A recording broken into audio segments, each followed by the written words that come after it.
At the start of the week, as I was preparing for this Sunday, and we were going to continue in the Hope series, I had a strong feeling from the Lord that He wanted us to pause the Hope series. And there was something in my heart, and I can only, I guess, describe it as a holy dissatisfaction. There was a sense of a desire, a frustration to experience Him more. There was a sense of an urgency in my spirit that God is wanting to presence Himself with us in a new and powerful way.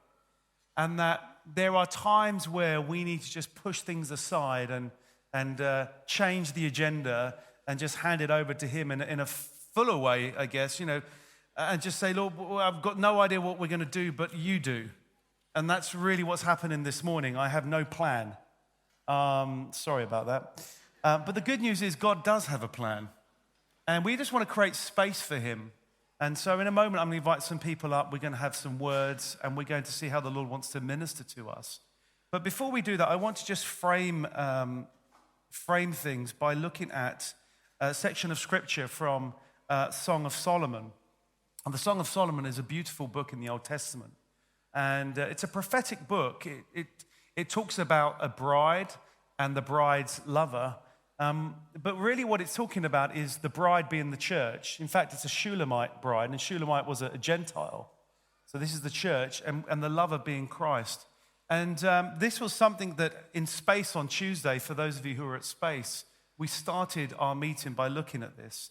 And there was such a strong sense in that evening of the invitation of Jesus to experience His love.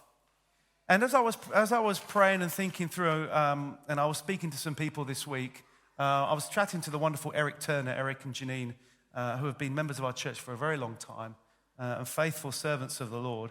And I received a message from Eric that said, remember the picture of a membrane that I saw sitting above the congregation? And a while ago now, maybe a few years ago, Eric said, I don't know why, but I see this membrane over our church. It's almost kind of a blockage. I think that was the sense of it.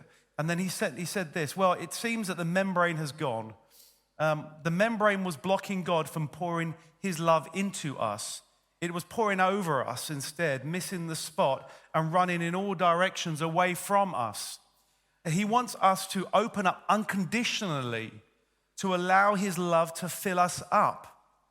Once started, we will be unable and unwilling to control it.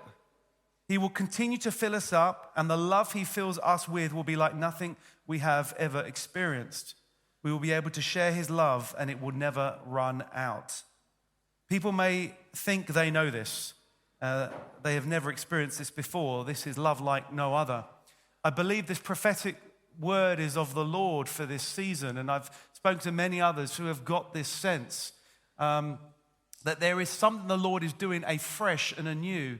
I was speaking to someone this week, and we were talking about church and the church global and where people are at the moment. And she said very discerningly, I don't think there's an all-out rejection of church, but there's certainly an indifference to it.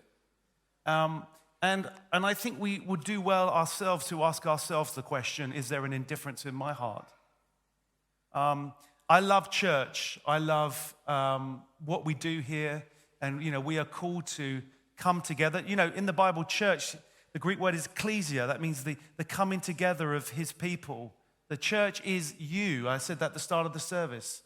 And I love how we congregate together, and I love how we seek God in the ways that we do that. But the danger can be slightly that the framework that is helpful, the order of the service that is godly, can sometimes become the thing.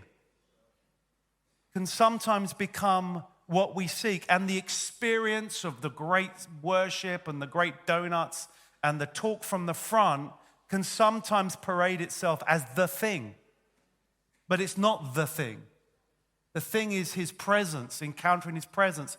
And I had that check in my spirit this start of this week to say, you've got to get rid of those things so that I can show who I am.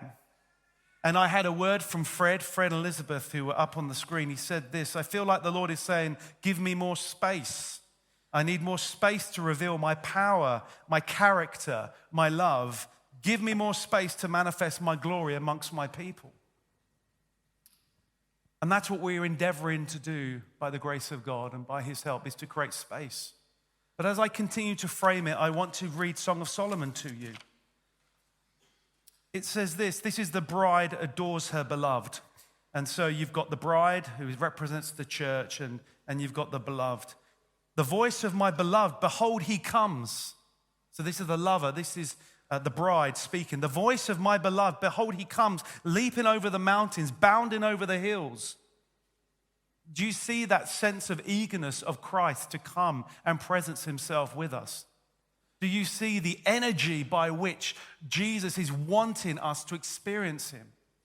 My beloved is like a gazelle or a young stag. Behold, there he stands behind our wall, gazing through the windows, looking through the lattice.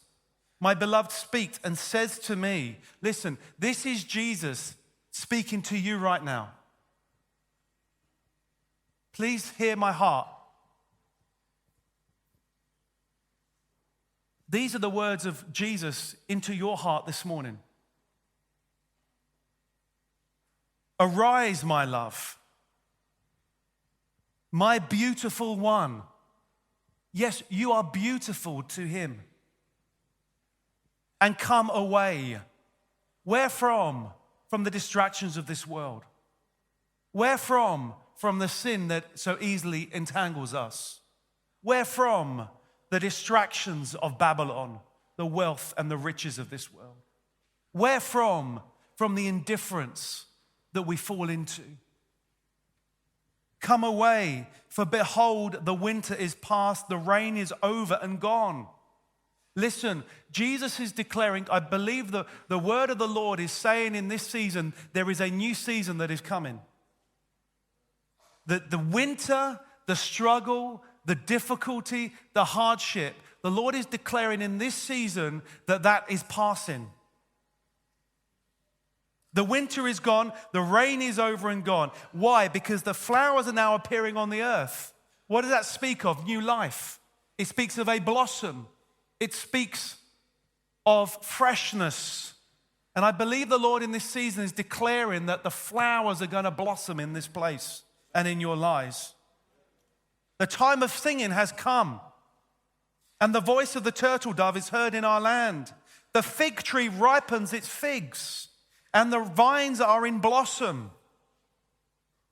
They give forth fragrance.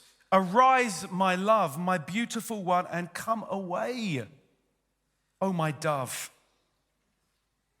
In the clefts of the rock, in the crannies of the cliff, let me see your face. The Lord is saying, let me see you. Why are we hiding in the cliffs? Because of shame, because of guilt, because of fear, because of indifference. Listen, my dove, in the clefts of the rock, in the crannies of the cliff, let me see your face. Let me hear your voice. Let me hear your prayers and supplications. Let me hear your sweet voice, for your voice is sweet and your face is lovely. This is Jesus saying this to you. You might not feel that this morning. You might feel anything but lovely. You might feel like your voice is like a clanging gong. But Jesus is saying this to you. Your voice is sweet to me. Your face is beautiful to me. Catch the foxes for us. The little foxes that spoil the vineyards. For our vineyards are in blossom. We are part of the vineyard movement. It strikes me how interesting this phrase is. We are in a season of blossoming. But we need to recognize that we don't want the blossoms to be a distraction to the one that gives the blossom.